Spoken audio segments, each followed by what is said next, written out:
Hello YouTube, Jeff Steele here. Today's video topic is on that of chicken. You can also apply this to turkey as well, but today we're specifically talking about chicken and how it's making you, America, and a large part of the world fat. So I have a few friends that live in a little town in North Georgia known as Gainsville, Georgia, and at one time, it may still be known as the poultry capital of the world. The last time I was in the town, I counted about a dozen different chicken restaurants, most of which are fast food restaurants. I noticed the drive-through lines were literally wrapped around the building, and sometimes more than once wrapped around, and in many cases, the line went all the way out into the road, in some cases blocking traffic.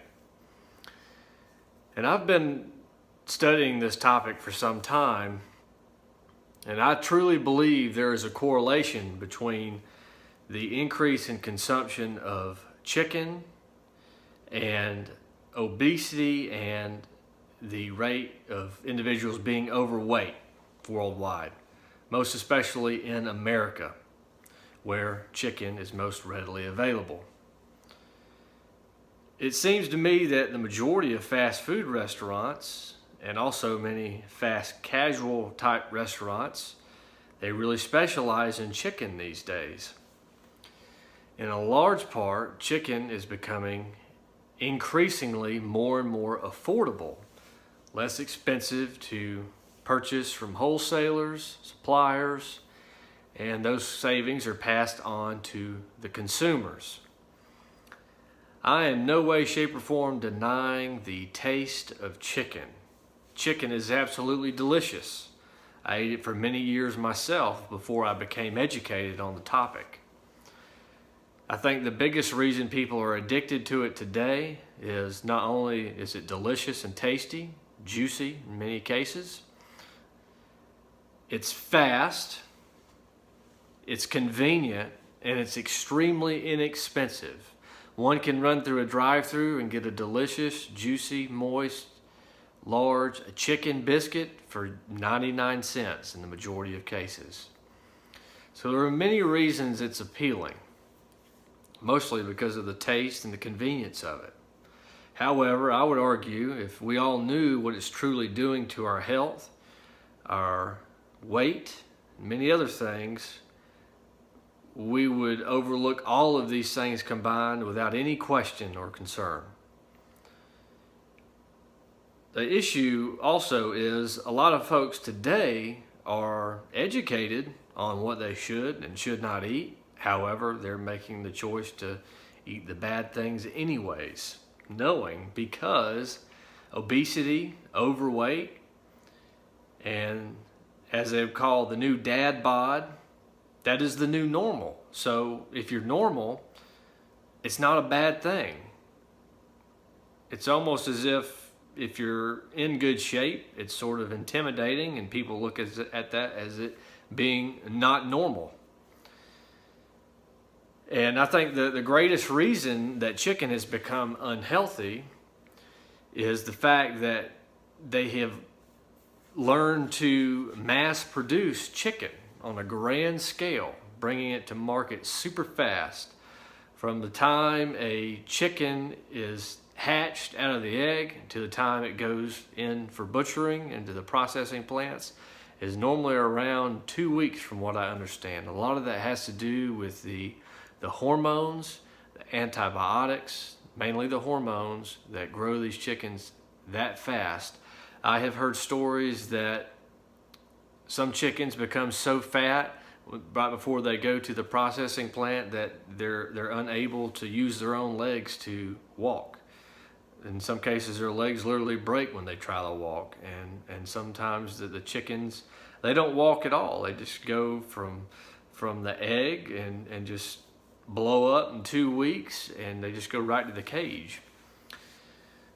And not only the antibiotics and the hormones and the trauma the chickens experience, Also, the main thing they are feeding these chickens, and I would say this is the most important thing to know, is they're feeding these chickens, and again, we talked about you can apply this to turkeys as well.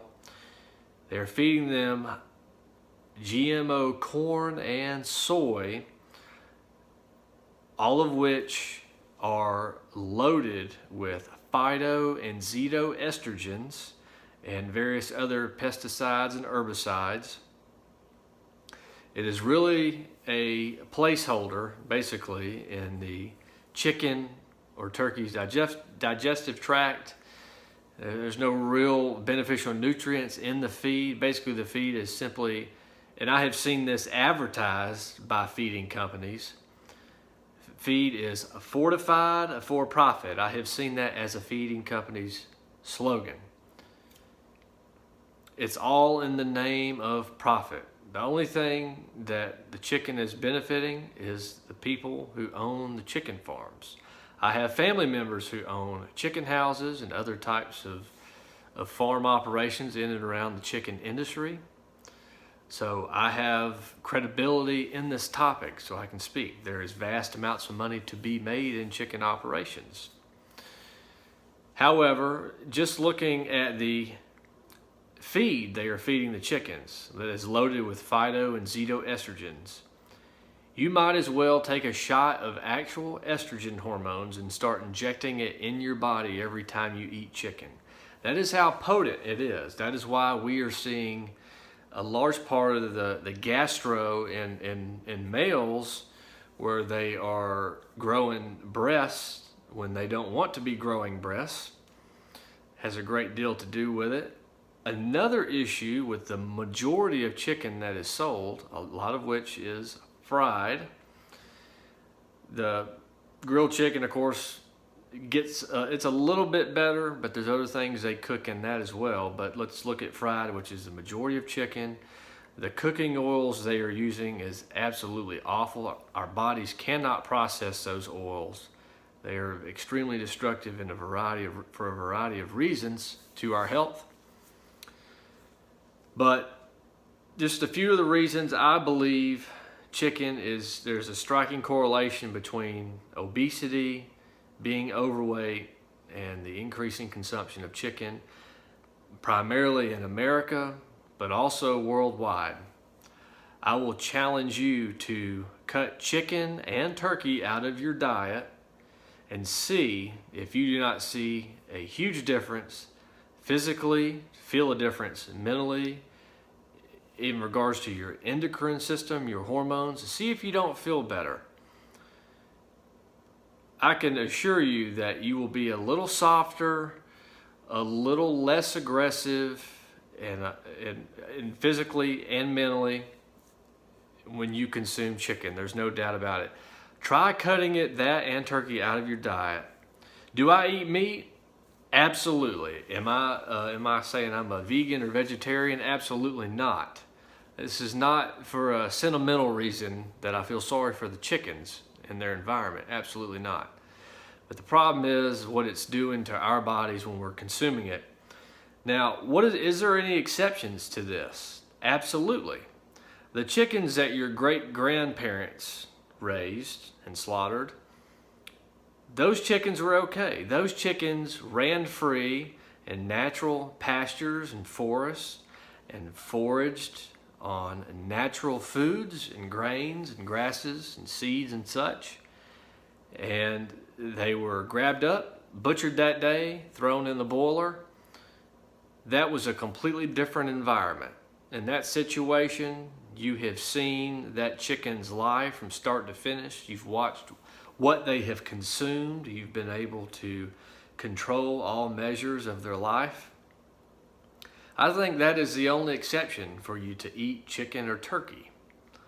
I myself hunt wild turkeys. I eat wild turkey regular.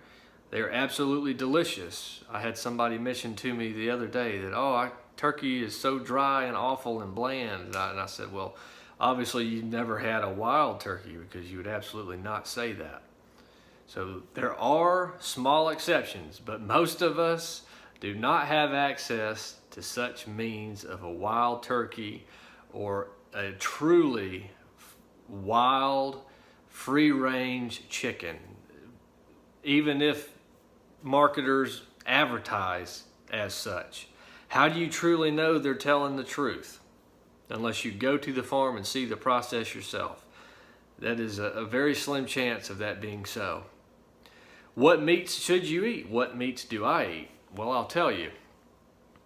Preferably organic, grass-fed beef, bison, venison, other types of wild meat, elk, caribou, mule deer. That is what I eat. That is what I absolutely recommend. Now, I'm always on a continuous improvement with my education on these topics. Could it change in the future if something happens to come to light? It absolutely could. But at this current point in time, this is what I believe to be true. I would like for you to comment on your thoughts on chicken and turkey. What do you think it's doing to our health, to the obesity and overweight issue we are facing? Tap the subscribe button. The thumbs up icon really helps the channel. Share this video, get the word out. I challenge you, stop eating chicken and turkey and see the benefits, and let us know what you feel and what you see. Have a nice evening.